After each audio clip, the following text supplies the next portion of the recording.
నమస్తే నేను Priya welcome to Big TV బులెటిన్లో ముందుగా బ్రేకింగ్ న్యూస్ చూద్దాం బీజేపీ నేత మహేశ్వర్ రెడ్డి మరోసారి హాట్ కమెంట్స్ చేశారు మాజీ సీఎం కేసీఆర్ అంతఃపురంలో అల్లజడి మొదలైందని బీఆర్ఎస్ లో 4 స్తంభాలాట స్టార్ట్ అయ్యిందని అన్నారు హరీష్ రావు కేంద్రంగా బీఆర్ఎస్ ఎల్పీలో చీలిక మొదలైందని హరీష్ కవితలకు మద్దతుగా సీఎం రేవంత్ సహకరిస్తున్నారని ఆరోపించారు బీఆర్ఎస్ ఎల్పీ రెండుగా చీలే దిశగా అడుగులు వేస్తోందన్నారు రజతోత్సవ సభలో కూడా హరీష్ కవితలకు ప్రాధాన్యం ఇవ్వలేదని అన్నారు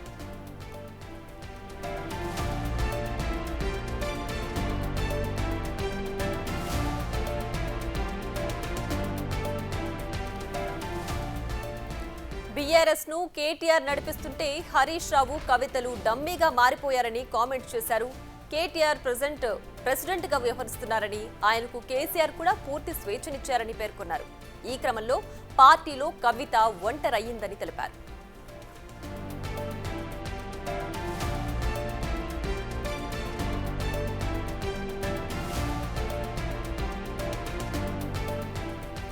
మహిళా సాధికారతలో నాటి బీఆర్ఎస్ సర్కార్ విఫలమని కవిత మాట్లాడడం వ్యూహాత్మకమేనని తెలిపారు పదవులు ఆస్తులు అన్ని కేటీఆర్కేనా అంటూ తండ్రిపై కవిత లేఖాస్త్రంతో తిరుగుబాటు చేస్తున్నారని త్వరలో లేఖను కవిత బయటపెట్టే అవకాశం ఉందంటూ సంచలన వ్యాఖ్యలు చేశారు రాజకీయంగా కవితను అణిచివేసేందుకు కేటీఆర్ కుట్రలు చేస్తున్నారని ఆరోపించారు బీఆర్ఎస్ లో ఒకే పవర్ సెంటర్ ఉండాలని అలా తానే ఉండాలని కేటీఆర్ భావిస్తున్నట్లు తెలిపారు కేసీఆర్ ఒత్తిడితోనే హరీష్ రావు ప్రెస్ మీట్ పెట్టి అధ్యక్షుడు కేటీఆర్ అయితే బీఆర్ఎస్ ఎల్పీ తనకే ఇవ్వాలని హరీష్ డిమాండ్ చేసినట్లు తెలిపారు